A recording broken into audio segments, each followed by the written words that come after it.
I used to love the spectacle. For years, I bought into the dream just like everyone else.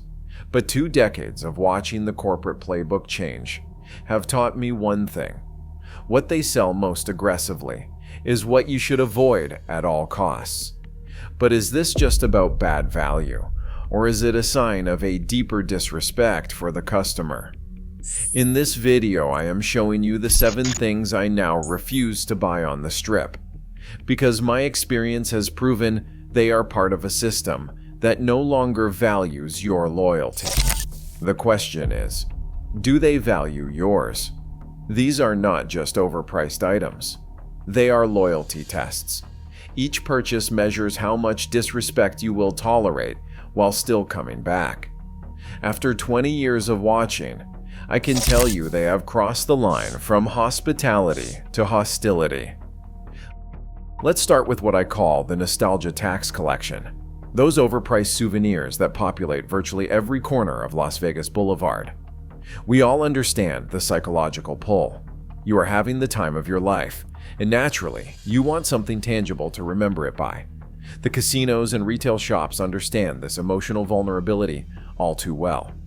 What most tourists do not realize is the astronomical markup on these items.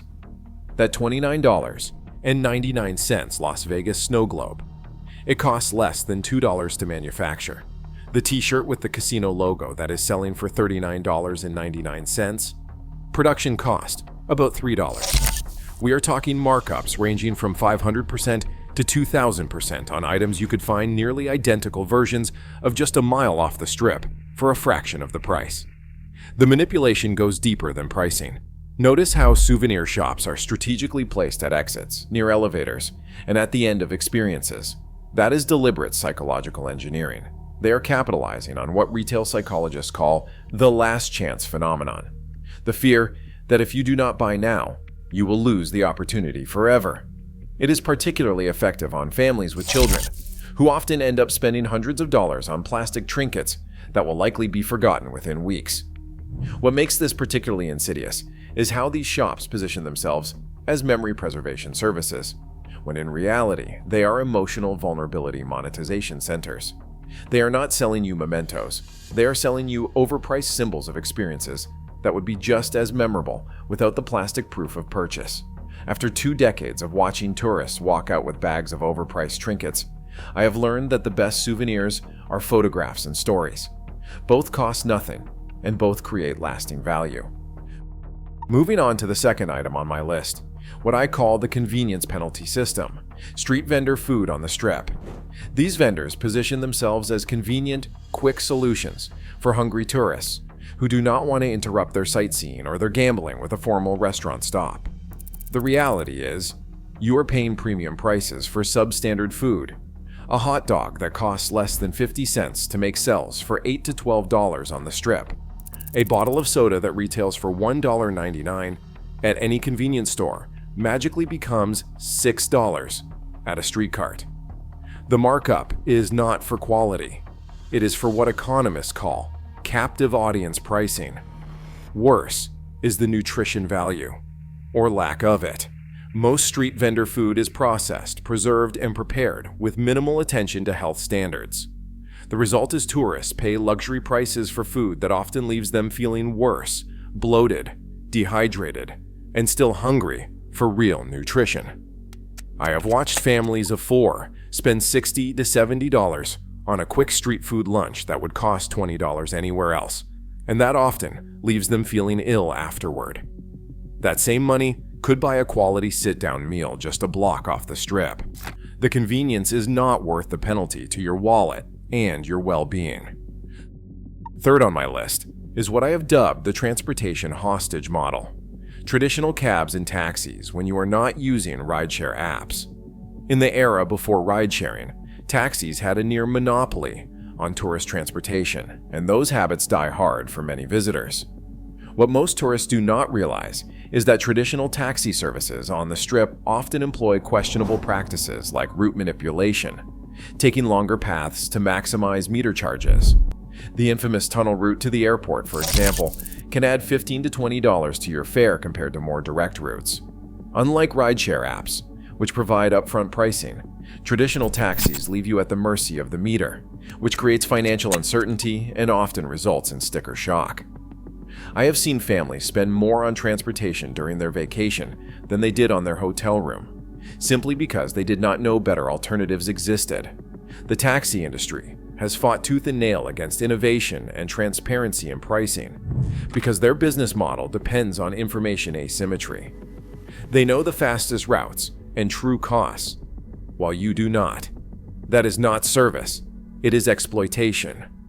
After decades of experience, I know that prearranging transportation or using transparent pricing services can save hundreds over the course of a typical Vegas vacation.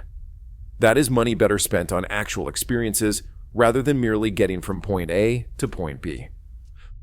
Fourth on my list is something I call the survival resource exploitation, the ridiculously overpriced bottles of water on the Strip.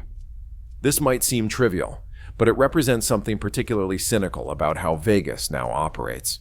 Las Vegas sits in the middle of a desert. Average summer temperatures regularly exceed 100 degrees. Water is not a luxury here, it is a biological necessity. Yet hotels and casinos charge $6 to $9 for bottles of water that cost them pennies. This is markup that would make even luxury fashion brands blush, often exceeding 3,000%. This pricing strategy specifically targets tourists at their most vulnerable, when they are dehydrated, potentially suffering from heat exhaustion, and in desperate need of hydration. It is predatory pricing on a fundamental survival resource. I have witnessed tourists, especially elderly visitors or families with young children, forced to pay these exorbitant prices during heat waves because they simply had no choice. The alternative was risking serious health consequences. What is particularly frustrating is that this same water is often provided for free in casino gambling areas. The message is clear: your hydration matters only if you are actively losing money at the tables. Otherwise, your basic biological needs are just another profit center. After years of observation, I have learned to always carry my own reusable water bottle and know which hotels have refill stations. It is not just about saving money, it is about refusing to participate in a system that commodifies basic human needs. Fifth on my list is the trust violation economy. This covers tickets purchased from street promoters who aggressively approach you on sidewalks. These promoters promise exclusive deals, insider access, and significant discounts on shows and attractions. The reality is far more complicated and frequently disappointing. Many of these promoters work on commission models that incentivize misleading tactics. The discount tickets often come with hidden conditions, mandatory timeshare presentations, inferior seating, restricted viewing, or inconvenient showtimes. They create artificial scarcity, saying only a few tickets are left for tonight, and they use isolation techniques to separate you from sources of objective information. By the time most tourists realize they have overpaid or been misled, the promoter is long gone. I have repeatedly seen tourists pay more through these discount channels than they would have through official box offices or legitimate online vendors.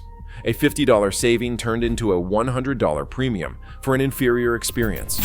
This is not just about money, it is about the violation of trust. These promoters exploit the natural human tendency to trust face-to-face interactions, and they weaponize that trust against your financial interests. After seeing countless disappointed faces leaving shows they overpaid for, I have learned that legitimate discounts rarely come from people chasing you down the sidewalk. Real value requires research, not impulse purchases from strangers with clipboards.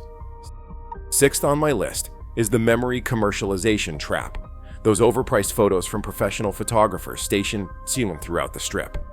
These photographers position themselves as enhancing your vacation memories with professional quality images. In reality, they are commercializing what should be spontaneous moments of joy. A single professional photo can cost $25 to $30, and packages can easily run $100 or more. For reference, the same photos cost the company perhaps 10 cents to produce after covering equipment and labor. The sales tactics make the experience particularly unpleasant. Photographers often use harassment techniques, interrupting genuine moments, demanding pose shots, and creating awkward pressure to purchase. They manufacture artificial scarcity by threatening to delete unpurchased photos, turning what should be a fun memory into a commercial transaction with a ticking clock. I have watched families spend hundreds of dollars on staged photos that capture none of the authentic joy of their vacation. The irony is painful, paying premium prices for photos that often create negative memories rather than preserving positive ones. What is particularly frustrating is how these photo operations have claimed territory around the Strip's most iconic spots, making it difficult to capture your own uninterrupted photos of famous landmarks. They have effectively monetized public space and view access. After years of observation, I have learned that the best vacation photos are unplanned, unposed, and taken by someone who cares about you, not someone who sees you as a walking credit card. Finally, seventh on my list is what I call the gambler identity monetization, the gambling chips people buy as souvenirs. This might seem harmless, but it is a particularly subtle form of psychological exploitation. Casinos have turned their gambling tokens, which have no actual value outside the gaming floor, into coveted collector items. They create artificial scarcity through limited editions, special designs, and commemorative releases. The markup on souvenir chips is staggering.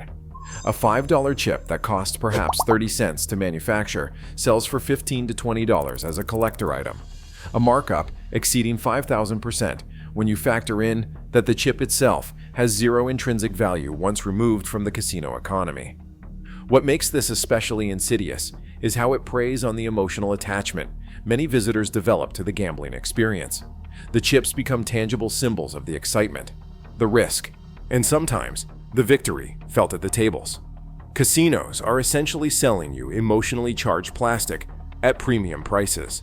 I have seen tourists spend hundreds of dollars on chip collections that have virtually no resale value and serve no practical purpose. It is perhaps the perfect metaphor for modern Vegas, paying real money for the illusion of value. After watching this trend evolve over 2 decades, I recognize that chip collecting is not about preserving authentic experiences. It is about casinos monetizing the gambler identity they have carefully cultivated in their customers. Every aggressive sale, every inflated price, every convenience turned into profit. It's not business evolution. It is the systematic betrayal of customer trust built over decades. They're not serving you anymore. They're harvesting you. This isn't about saving money. It's about recognizing when hospitality dies and extraction begins. My 20 years taught me that respect is earned through restraint, not aggressive selling. They've chosen extraction over experience. They've spent decades building your trust just to systematically exploit it through overpriced junk and predatory pricing. Your loyalty has been weaponized against your wallet. We're here to expose how deep their disrespect goes. Subscribe to see what other industries learn from Vegas. Like the video if you've been exploited by these tactics. Comment. Which of these 7 traps cost you the most? The next episode reveals their pricing strategy documents.